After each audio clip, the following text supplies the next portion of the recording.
தொடர்ச்சியாக இணைந்து கொண்டிருக்கின்றோம் பாரதி நிகழ்ச்சியின் வாயிலாக நிகழ்ச்சியில் ஒவ்வொரு பகுதிகளுமே மிகவும் பயனுள்ள காணொலிகளாக நாங்களுமே தந்து கொண்டிருக்கின்றோம். ஆகவே இதன் தொடர்ச்சியாக இருக்கின்ற பகுதி மகளிர்க்கே பகுதி.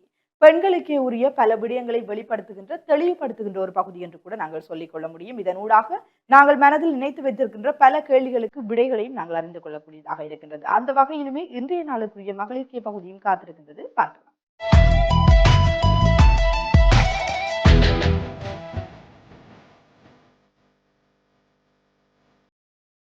அனைவருக்கும் வணக்கம்.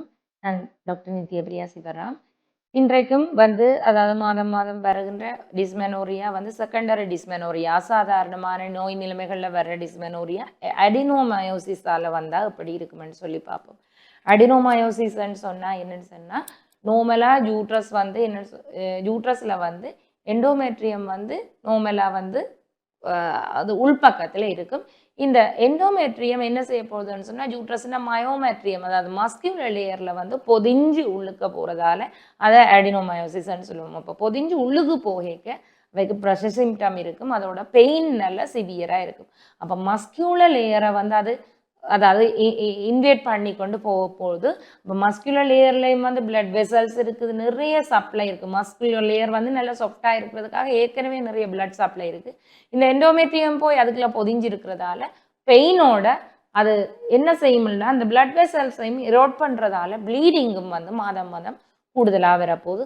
வார ப்ளீடிங் சம்டைம் கிளொட்டோடையும் அசோசியேட் பண்ணியிருக்கும். பெயின் பேக்கேக் ப்ரொமினெண்ட்டாக இருக்கும். அப்போ அடினோமயோசிஸை நாங்கள் என்ன செய்யலாம்னு சொன்னால், நாங்கள் என்னென்னு பார்க்கலாம்னு சொன்னால், இதுவுமே ஸ்கேன் மூலம், அதாவது எம்ஆர்ஐ ஸ்கேன், யூஎஸ்எஸ் ஸ்கேன் மூலம் பார்த்துட்டு அதில் அடினோமயோசிஸ் இருந்ததுன்னு சொன்னால் பெரிய அளவு சிம்டம் வருந்தனைக்கு நாங்கள் இதை பற்றி கவலைப்பட தேவையில்லை. அதாவது குழந்தை பேர் இருக்கா, ஃபர்டிலைசேஷனில் கஷ்டமா, உண்மையில அடினோமயோசிஸ் இருந்ததுன்னு சொன்னால் எண்டோமெட்ரியம் தான் தேவை. ப்ரெக்னென்ட் ஆகி அது இம்ப்ளான் பண்ணப்படையில எண்டோமெட்ரியம் மயோமெட்ரியத்துக்குள்ளே போய் இருக்குது. இதனால இவை ப்ரெக்னென்ட் ஆகுறது கஷ்டம். ஆகினாலும் அது சில நேரங்களில் உள்ளுக்குள்ள அபோஷன் ஆகுறதுக்கு சந்தர்ப்பம் இருக்கு. அதாவது ப்ரெக்னென்ட் ஆகுறது கஷ்டம், ஆகினாலும் அபோஷன் எப்படி ஆகும்னு சொன்னா, சில நேரங்களில் இந்த அடினோமயோசிஸ் கண்டிஷன்ல என்ன செய்யும்னு சொன்னா, அம்னியோட்டிக் ஃப்ளூயிட், அதாவது குழந்தைக்கு உள்ளுக்குள்ள அம்னியோட்டிக் பேக் இருக்கு, அதுக்குள்ள ஒரு ஃப்ளூயிட் இருக்கு. அதுதான் குழந்தைய வச்சு நல்ல ஈரழிப்பாக நல்ல போஷாக்கெல்லாம் கொடுத்து கழிவுகளை வெளியில் அகற்றி இருக்கிற அம்னியோட்டிக் ஃப்ளூயிட் குறைவாகும் பொழுது குழந்தை என்ன செய்யலாம், சில நேரம் லோவர் வெயிட்டோட பிறக்கலாம், அல்லது அபோஷன் ஆகி இருக்கலாம். எனவே அடினோமயோசிஸ் வந்ததுன்னு சொன்னா அவ இன்னும் ப்ரெக்னென்ட்டும் ஆக இல்லைன்னா அதை நாங்கள் கட்டாயம் மேனேஜ் பண்ணியே ஆக வேண்டும். அதுக்கு நாங்கள் என்ன செய்யலாம் வீடுகள் வழின்னு சொன்னால், கூடுதலாக நாங்கள் இந்த எந்த இதுவும் இந்த அடினோமயோசிஸ் கண்டிஷனில் நாங்கள் பிளட்டை நல்லா ப்ரமோட் பண்ணணும்.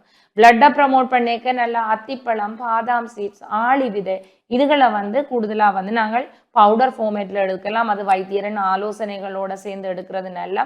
அதை விட கூடுதலாக ஒவ்வொரு நாளும் காலையில் என்ன செய்யணும்னா, எலுமிச்சம் சாத்தோட இஞ்சிச்சாறு இதுகளை சேர்த்து போட்டு, இது அந்த இஞ்சிச்சாறு எலுமிச்சம் சாரோட கூடுதலாக மிளகை தட்டி போட்டு ஒவ்வொரு நாளும் காலையில் எடுக்கலாம்.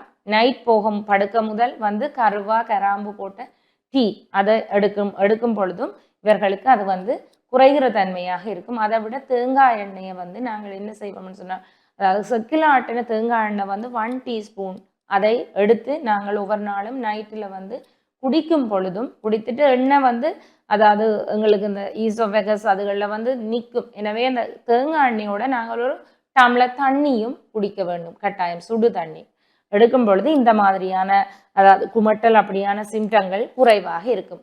எனவே நாங்கள் அதோட எங்களுக்கு அவைக்கு என்னென்ன செய்யணும், அடினோமயோசிஸுக்கும் நோமலாக செடன்டரி லைஃப் கூடாது.